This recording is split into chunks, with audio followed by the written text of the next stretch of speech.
I am super excited to lead this panel because I think so far today we've talked a lot about tech and maybe a little bit about design, but we're going to sort of hone in and start to focus on kitchen design today, kitchen design 50 years from now.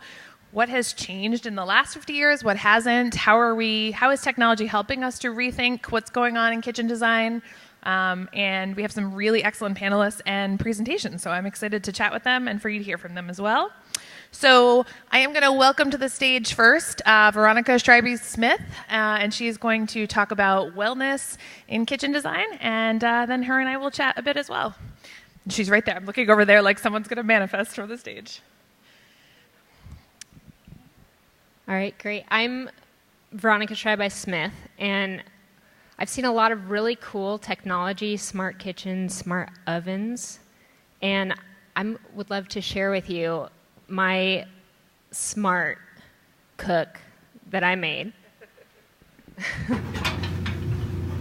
And, we all talk about multi-generational cooking.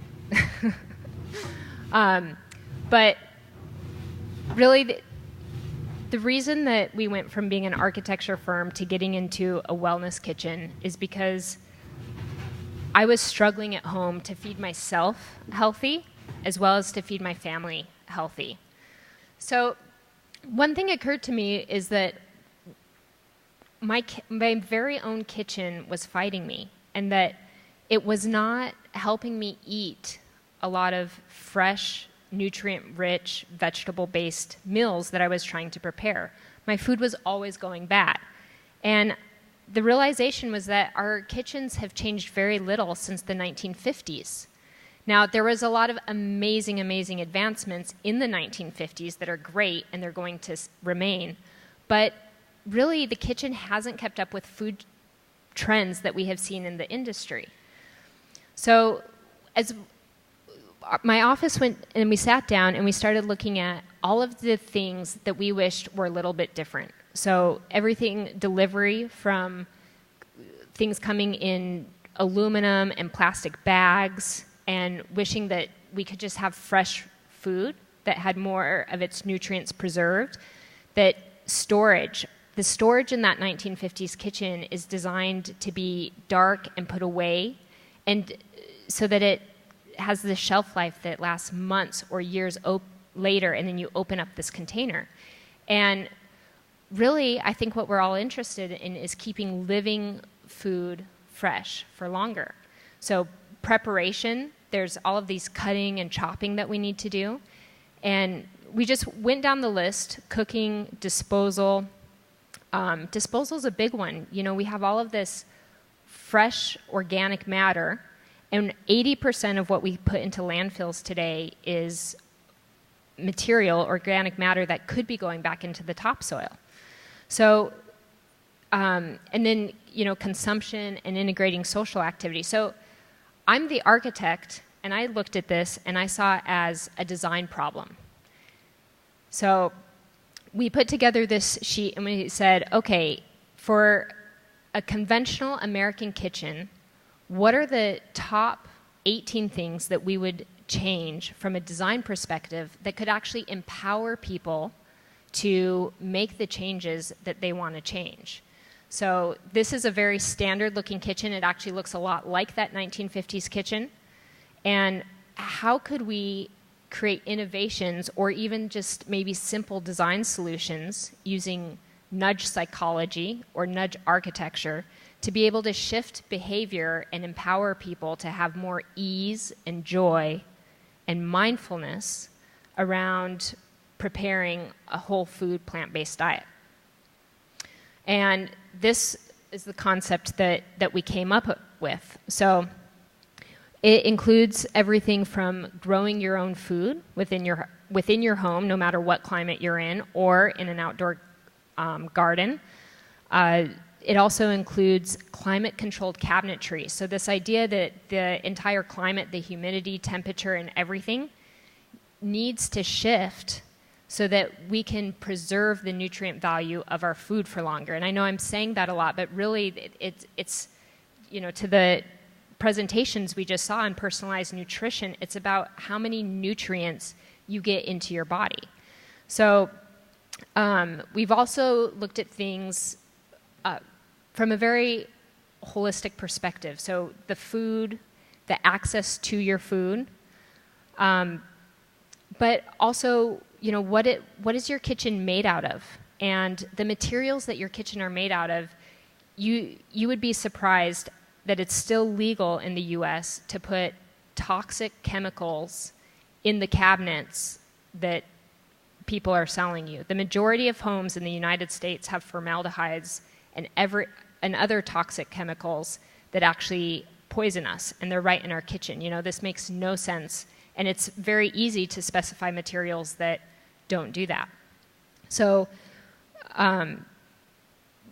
there's a lot of things to look out through this. So we decided, okay, this is great in theory, but how can we go and execute it?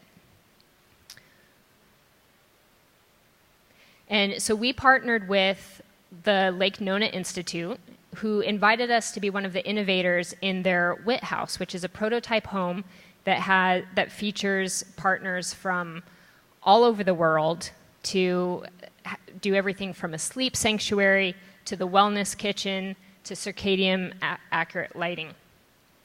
And so this is what the kitchen originally looked like, and this is the prototype kitchen that we ended up installing. So on the right-hand side, so I'll just show this a little bit. You can see the garden to the left. And, we looked at the food organization and the flow, things that, I'm the architect. You guys are all the experts out there. So there's been a lot of studies, and I know some of you are probably the expert in design in exactly how the layout and the flow of the kitchen can enhance efficiency and hence convenience of how food is prepared. So we looked at a lot of those studies, but we really focused on how we can shift the design. So this is an example of the magenta on the right is a hydroponic growing cabinet. And you can see that this home is actually in Florida. Lake Nona is right outside of Orlando. And so they're also growing food, which you can see in the reflection in the background, kale and everything. But this was one of the partners that we brought on board. Natufia is from Estonia. And they have all of these seedlings that you can then transplant up into the hydroponics. And it grows enough food for 2 salads a week for a family of 4. So this is talking a little bit about financial well-being, because your food isn't going bad as quickly. The nutrient preservation, they have statistics on how the decay rate of food is exponential. So even 3 hours after you pick the food, if you go to the grocery store and you're buying the expensive organic produce, you're still not getting as much nutrients as you would if you were growing your own food. So the other big area that we're looking at, and we have a partner, Modularity, in Florida, and we are working on a patent right now that actually integrates the material with lighting that kills free radicals, also to preserve the nutrient food quality. So we're integrating that into our drawers and climate-controlled cabinetry. So the other thing that we looked at is preparation, and I'll kind of go through these quickly, but you see this in Europe a lot, but being able to wash, chop, and then compost food. So again, all of that organic matter really needs to be going back into the topsoil. Our composter that we're working on right now, we harvest all of the methane gas, and then we're using it to power the outdoor grill so that we can be net zero on gas. This is an appliance garage that raises and lowers. I'm really excited to see our next presenters' movable kitchen items. Integrated drawers, and again, those were all carb 2 compliant, and just really looking at the materials so that you don't have formaldehydes or other toxins in our products. So we're looking for collaborators and innovators that are interested in putting their technology into the kitchen and into the wit house and helping, kind of educate and raise awareness on how much the kitchen can actually empower you and empower the world to eat healthier, more nutritious foods. Thank you very much. So I take notes on stage because I like to capture I have lots of questions and thoughts, so that was really interesting. One of the things I'm always curious about with kitchen, all design really, when you sort of, whether you pick up Dwell or any type of home magazine and you look at beautiful layouts of homes and whatnot, I always think about like access to mainstream, right? And like the efforts to make sure that kitchens of the future are not just beautiful kitchens in wealthy homes, but kitchens in every home, right? Because a lot of what you talk about is things that everyone cares about: access to healthy food, ability to grow in the home. In a lot of cases, I think home growing, having your own garden, whether indoor and outdoor, is, I see it's so much more now. It's so much more of it's sort of coming back into, because people are much more aware of what is in the food in the grocery store, what is in the food in the can, and so that fresh concept. Do you think that inevitably some of these things, like having a hydroponics cabinet, will be accessible kind of mainstream? Do you think right now it's sort of I'm just curious in sort of the scope of things, where that will go and how long that will take. Yes. I think in general, what was old is new again. Yeah. So the trend for growing, the hydroponic cabinet, I do think that as more and more of those come out, they are going to increase in affordability. Yeah. But the growing at home can happen in a lot of ways, and it really depends on your climate. I think where the hydroponic cabinet becomes so powerful is in climates where, we're from Jackson, Wyoming, and our growing season is about 10 weeks long. Right. We can't really grow a tomato, at least not unless we start it inside. So. Right. Yeah, that's a great point. The other thing that struck me was the concept of culture, because obviously in kitchens and in families, cooking is very personal, and oftentimes the culture or identity of the family or of the where they came from and how they grew up impacts how they cook. For some, cooking is a huge part of their cultural identity, and I'm curious if you guys look at that at all in terms of building that into you mentioned global, and so I'm thinking, guys, kitchens in Argentina look so different than kitchens in Copenhagen or kitchens in New York City or wherever it is, or rural America. So I was just interested in your thoughts on that. Yes, I think with cooking, the kitchen is really the heart of the home, and so is the fireplace. And looking at how we can combine these. So we have some clients that traditionally cook over an open fire. Yep. And so we look at how can we combine the living room fireplace with the kitchen fireplace, and what does that do to social gathering and not just nourishing your body, but nourishing your soul and your relationships. And we're seeing that people really are interested in a wide spectrum of way to cook their food, that it's not just a simple range anymore. It might be a teppanyaki grill or a chulakibi fireplace that also has a pizza oven in it. There's a lot of ways that need to be considered, and it is client or cultural specific. Right. Yeah, the open flame is super interesting because I do think that's something. Whether you think about grilling, which is sort of very, kind of an American, we love our grills, but I think indoor cooking over open flame is very common in a lot of cultures. So that's super interesting. One thing that I noticed in the pictures of some of the designs that you presented, there's a lot of glass or clear sort of space used, and I'm wondering the intentionality behind that. Is that so that you can see the healthy foods more readily, right? So if you open your cabinet and you see snacks and your vegetables, my vegetables are conveniently, comfortably tucked away in a drawer, oftentimes smushed against the back because my son has shoved everything in, and I don't look at my vegetables unless I go in to cook them. So I'm just curious about that kind of design element. Yeah, exactly. So both with the pantry and the refrigerator, there are these deep, dark spaces where our food goes bad. or else it wasn't really that healthy for us to begin with. Right? So the idea of those cabinets is, and this again goes back to nudge architecture or nudge psychology, where if you display your food, you actually become tempted. And digestion really starts with the eyes, and your relationship to food and knowing what you should pick out, it starts with that choice. We saw all of these other presentations today where eating is actually a multi-step process, and one presenter was showing how it's broken down by every single minute that is going into these decisions. And so it can help nudge you. The one thing that I didn't mention about that is that's really intimidating for a lot of people, because not everybody is an OCD neat freak that's going to keep it really beautiful. So that the cabinets actually have change state glass, and they can also double as almost a chalkboard or something where you can draw and write on them, hide your food, and then when you want to see it, you just push a button and you can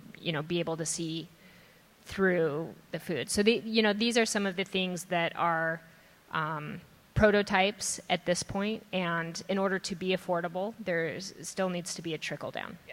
Yeah. Well, and I think that's a, like you said, that sort of nudge. It's a concept, right? And in terms of putting clear, whatever it is, the idea is that you want to be able to see the healthy foods more in the similar way that we display, snacks or things that are easy to see when you open the cabinet. Like, we just don't see our fruits and vegetables as often. So it's just that concept of how do you bring them more to the forefront so that they are, there in your brain and thinking, okay, salad is better than the Lay's bag of chips that I'm about to grab.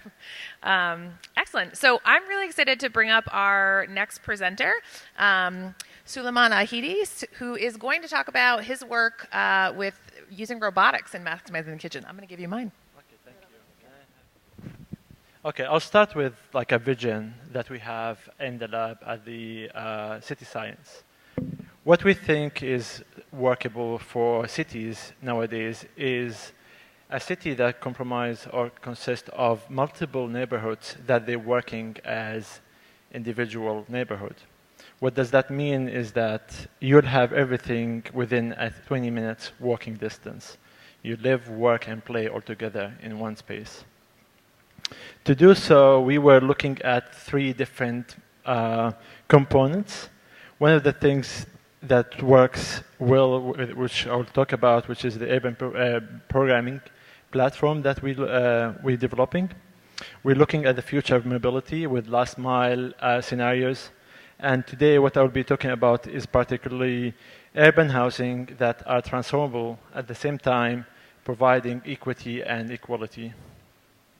So to do so, we developed these kind of tangible platforms that allows urban planners and city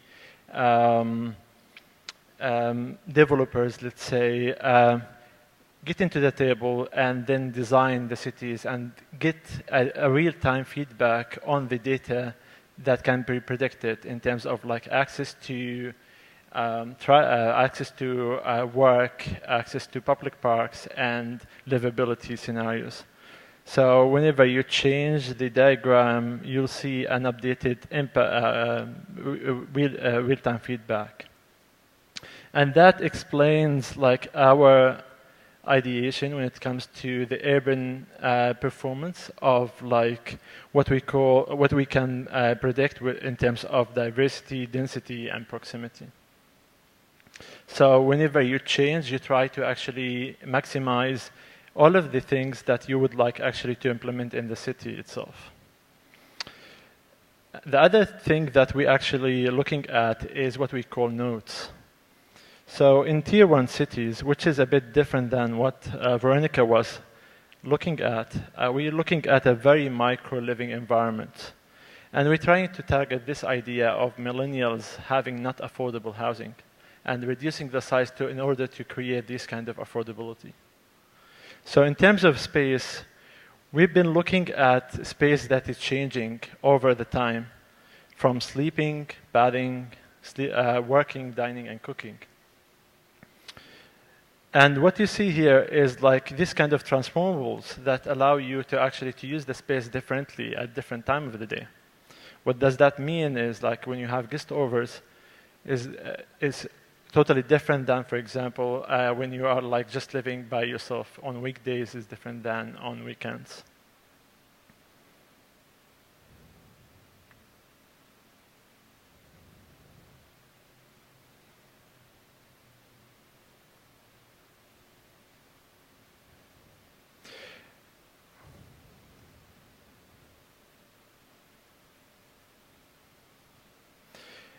At the same time, we're looking at part of the lab that we developed a company that was spin-off our lab, and this is now produced commercially. It's called Ori Living, and we're producing what's called like robotic furniture that allows for this kind of interchangeability of the space. Can we play the music, please?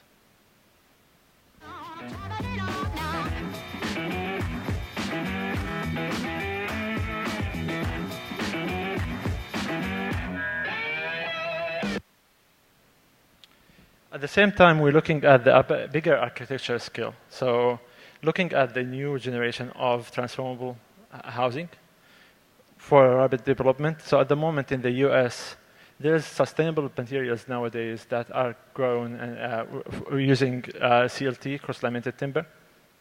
And we're looking at this kind of ketopras to produce this kind of like mixed-use developments in cities.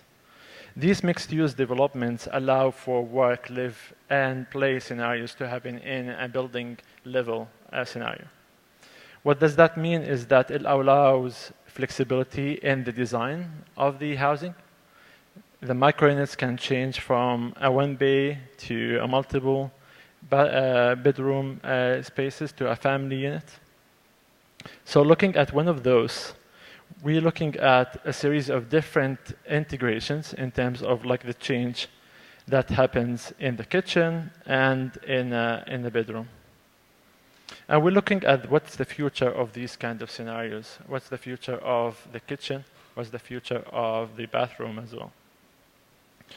So we developed the design of the first part, which is the sitting room that changes into a living room, a sleeping room.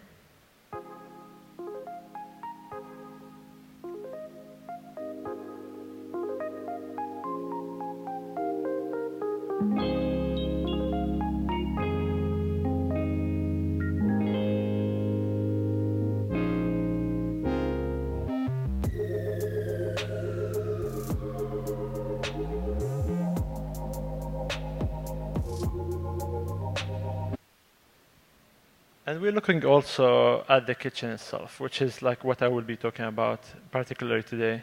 We're looking at how we can utilize the volume of the kitchen and introducing all of these kind of new scenarios, especially when it comes to millennials living in these kind of micro units.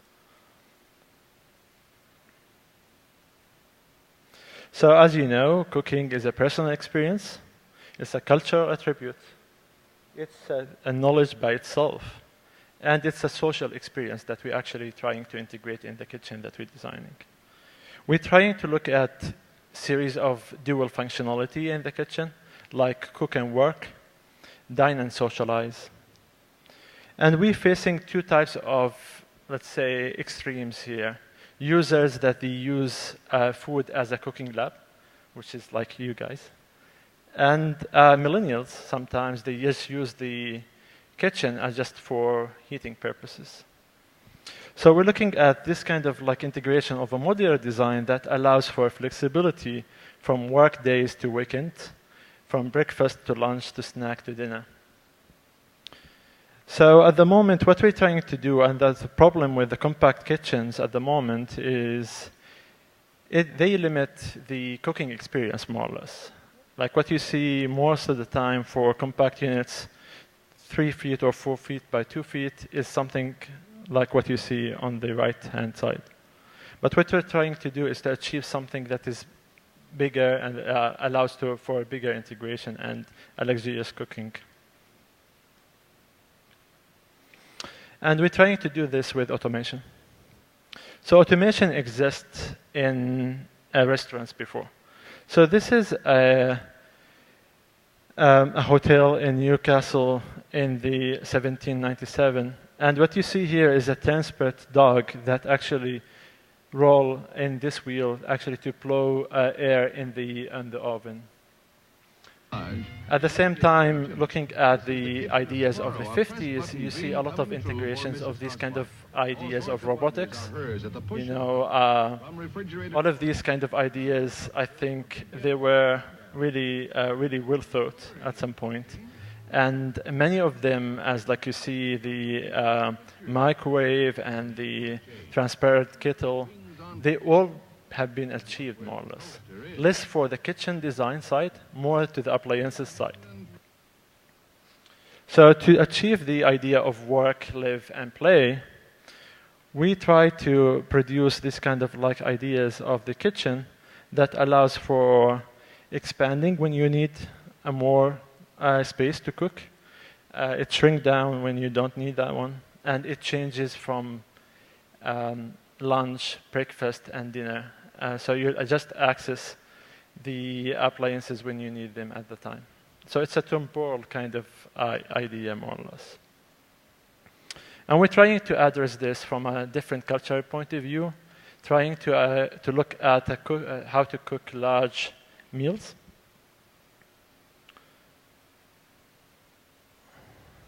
So to do so, this is a product, or let's say a design, a research project that we're developing at the Media Lab. And we're looking at embedding sensors in this kind of like unit and understanding how different units and different appliances working together, rather than looking at one aspect of the appliance itself. And we're trying to look at it from a modularity point of view, so you can actually select what you want, especially when it comes to like different cultures or different kind of preferences.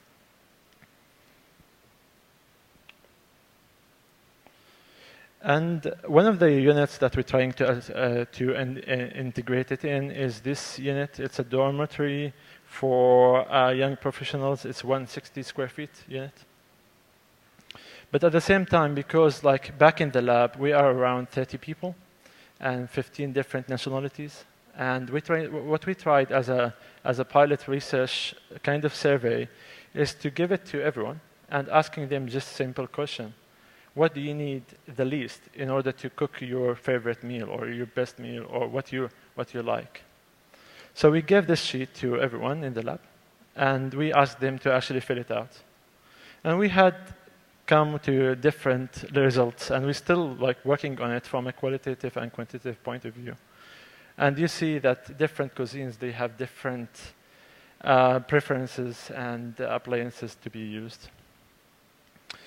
The next step that we try to do is like we have been collaborating with Fisher & Baykel to integrate some of these appliances in the kitchen in order to understand and actually hack all of these kind of appliances and to look at the improvement of those all together in one unit. So this is one of the, the prototype that we're building. As you see here, like drop-down cabinets that allows unreachable unit to come down, so you can actually access this unit. You can actually put an appliance to drop down. But at the same time, we're looking at using it as a living lab. What does that mean is that integrating sensors so we can understand how we're utilizing this kind of unit. So we developed a sensor called Termite, a colleague of mine, Carson Smuts. And we're trying actually to get this in real time so we can access environmental and personal data in real time of how we're using the kitchen and different compartments of the kitchen.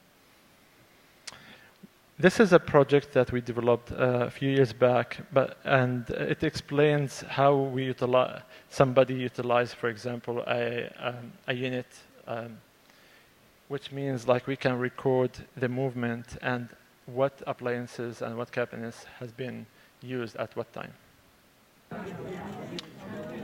And this just shows the back side of the cabinet that actually go up and down, and and also this just explains the current prototype that we're developing. We're still work in progress.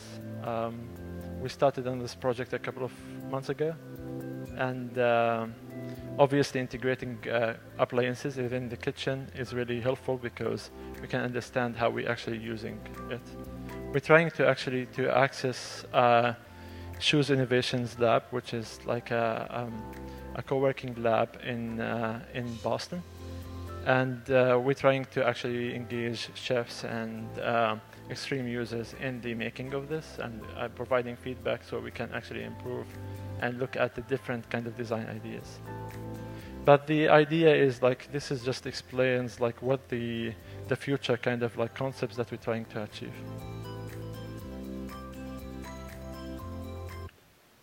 And this is the team that we're working on. It's a research team, part of the Media Lab. And yeah, if you have questions or ideas, feel free to reach out to me after. Thank you. Excellent. Great. Well, I love both of these presentations back to back because there's such diversity in ideas, but also actually a lot of similarity in terms of thinking about the future, sustainable. I think the environments are very different, but sort of very similar elements. So, Suleiman, I'm curious to know how you see. So you started to talk about data. I was writing down the word data because, like many times, I think we all know that data continues to play a huge role in our lives. How do you all think about like what types of data you want to capture in order to get to the answer to the questions you're asking? Like what types of things do you really want to know? And then how do you know what's valuable and what more you need to really get to the heart of the optimized kitchen or living room or living space or whatnot? So yeah, when it comes to the design, what we care about most is the design aspect of the spatial design aspect of it.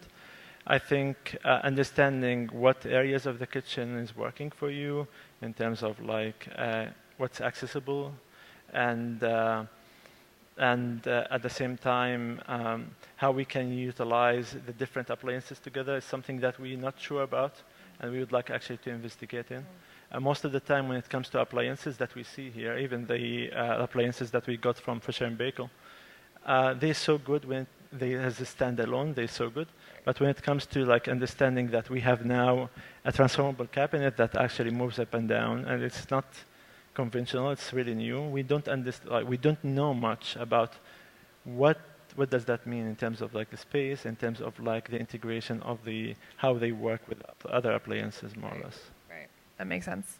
I'm curious on your thoughts a little bit on, because you kind of touched on Veronica's presentation a little bit on, because one thing you all you've focused on kind of the built environment, and I kept thinking, what is the food being stored inside a kitchen like that look like, and what is their interaction with grocery or cooking, or so you're thinking a lot about cooking, but like what is the potential for future with all of the different things that around the food systems, right? And like how people who are living in those spaces would interact. So would they be, because there's not a lot of built space, would they be shopping a lot, or is there thoughts that we need to have enough space that someone could be able to, store and cook for themselves for a week at a time, or like, you know what I'm saying? So how does that kind of integrate into what our lives are like now, where we might grocery shop or eat out or whatnot, and what does that look like? Does it mean minimizing the way you live, or does it just mean optimizing in those movable spaces so that it's sort of a similar experience but a different design? So we're looking at millennials as a starting point, millennials who live in cities. So millennials, they prefer to live in small spaces in the city because of the proximity to work and to play, third places.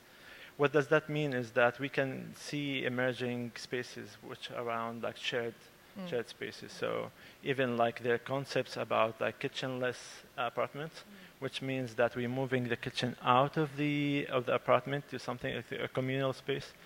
And we see these kind of emerging trends mostly for young professionals and even students. So I think we're looking specifically for that aspect for this research project. But I agree with you, like for example, for what we're trying to achieve is a modular design, so you can add more if you need to. Right. But obviously food storage is another other aspect of like what's the trade-off? What's the trade like? Right. Yeah. Yeah. Veronica, I'm curious your opinion on kind of the role of automation, tech, and robotics in the kitchen in the future. You know, you walk around a conference like this, and there's a lot of discussion around not just connected appliances, but whether they're everything from gadgets to whole solutions to personalization and use of data. It can feel very far from the kitchens of today and also from the conversation of design. So I'm just curious your take on sort of, you know, having those sort of movable spaces and how does that impact things like eating healthy and having your food sort of be displayed and accessible in a way that still keeps them healthy and all of that. I'm curious your thoughts on how those two worlds sort of collide. I think that those two worlds are in the process of colliding, and that before they can collide, we really need to go down the rabbit hole in one area and down the rabbit hole in the other area. At the end of the day, when the pendulum swings back into balance, what I think is really important and what I always think about as an architect is what are the daily rituals and the feelings that people have? Because when we get so functional, and when we're thinking about all the bells and whistles, we can get really taken by it. But at the end of the day, this is your life, your daily life. And what is the feeling behind each activity? If you're picking out your food, is there confusion there? And would technology help that be a less stressful project?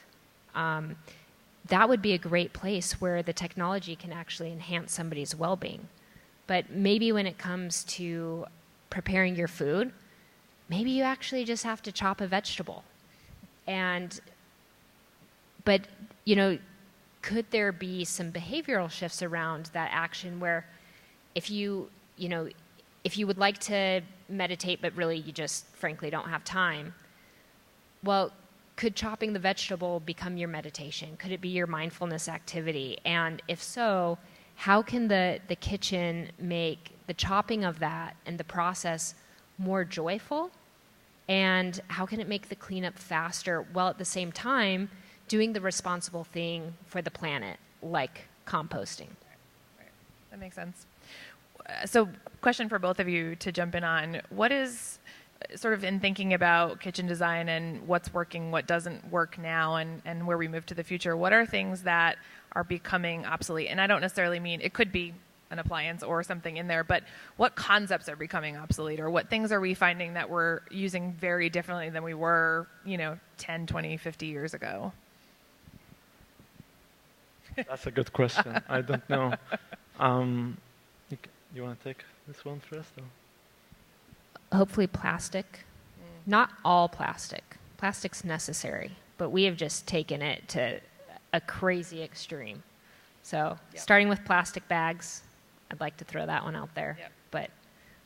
But there's a lot of our packaging and how it can leach stuff into our food, and then they go around and say, oh, well, it's, obviously you saw my 3-year-old, I also have a 10-month-old. And they say, well, it's BPA free. Well, what did you put in there to replace the BPA? Right. And the answer is not good stuff. I'm just not a chemist and don't know what it is. But there's not that transparency behind there. And so, living simpler and just producing less waste and thinking more of circular economies, that probably means bulk goods. It probably impacts our entire supply chain. Those are huge issues. And, an architect alone can't solve those issues, but working collaboratively, we can certainly help design the environment that supports those shifts. On this idea, when it comes to design of kitchens, I see a lot of technologies that actually treat the surface. So, like a smart surface, most of the time you see like a smart induction top, a smart fridge, let's say interface. What I'm hoping from an architecture point of view is like looking at the space of the kitchen as a volume. How we actually use it as people when it comes like for different people, a couple of let's say different multi-generational, like a kid and a disabled person and like a father working together to create a meal, for example. how can we actually look at the spatial design for these kind of purposes? So I think this is a challenge for the next, the technology-driven, let's say, appliances that we are facing. It was funny, I wrote down accessibility while you were presenting because it did seem to me that some of those design elements, while right now you're focused on kind of the urban environment and which makes complete sense, particularly for that generation.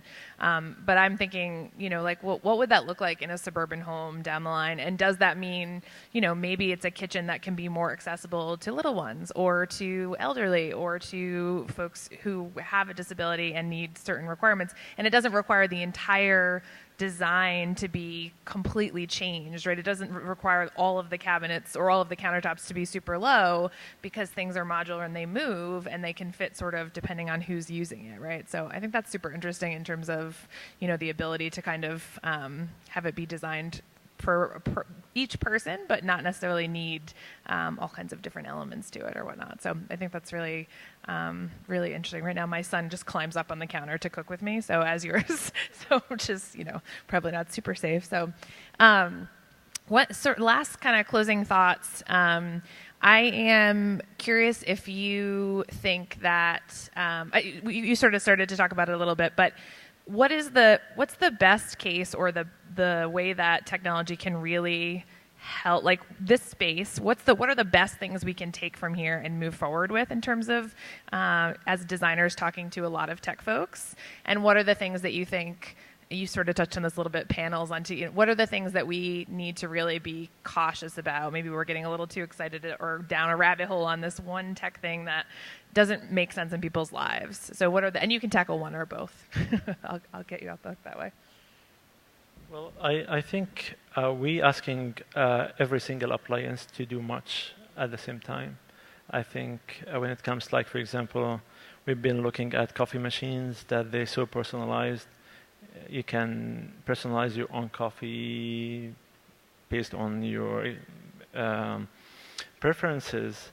And at the same time, we don't look at the holistic, let's say, kitchen design or how these kind of units work together. Right. I think from the 50s, like the videos that we showed, it is really interesting because they're talking about the holistic approach, even like General Motors and all of these kind of companies. They looked at a more holistic approach in terms of like the design of the kitchen. So I think it would be really interesting to look at how all of these appliances that were presented earlier can actually work together. Right. Yeah, so not necessarily building each appliance to be its own island or its own experience, but to be more integrated. Yeah, I think that's super interesting. Yeah, exactly. And on that, with kitchen design, I think kitchen designers and bathroom designers, they perfected modular design over the years. Yep. So like concepts like Design 2020, even like you have the cabinets made by different companies, and they somehow are able to fit all of the kitchen parts together. And I think we can learn from these in order to actually look at even the appliances and the future of the appliances. Yeah, absolutely. Thoughts? I was really impressed, just probably taken with one of the first presentations we saw today where it talks about how do you actually change behavior? Because at the end of the day, you can't give somebody a wellness kitchen and I mean they could still eat terrible, horrible food, right? So design again can nudge and it can empower, but it can't shift behavior. And maybe when technology is so focused at making more automation and convenience around things, those are good things, but I really loved that gaming app that helps empower people, because then it can also shift their behavior, because now I do know how to go cook something from scratch or grab a few things and it seems easy. A lot of times what's hard about cooking healthy foods is not that it's actually difficult or time consuming, it's that it's intimidating. And so, you know, as we're focusing on all of this automation, you know, it's not going to lead us to success in terms of creating a healthier population. Right. And so how can that technology or the design or whatever empower that behavior shift? Yeah. And then all of those things are bells and whistles, and they're great, but this is really the issue that needs focus. Yeah. Well, and I think that technology actually does impact our behavior often. I'm just look at the phones that a lot of people are looking at right now, looking down, checking their phone during a panel. We all do it, and the internet has rewired our brains, and there's tons of data on that. So how can we take that, harness it, and try to use it for good? And I think that's a really important concept. So thank you both very much. This was great. I appreciate your time. Thank you so much. Thank you.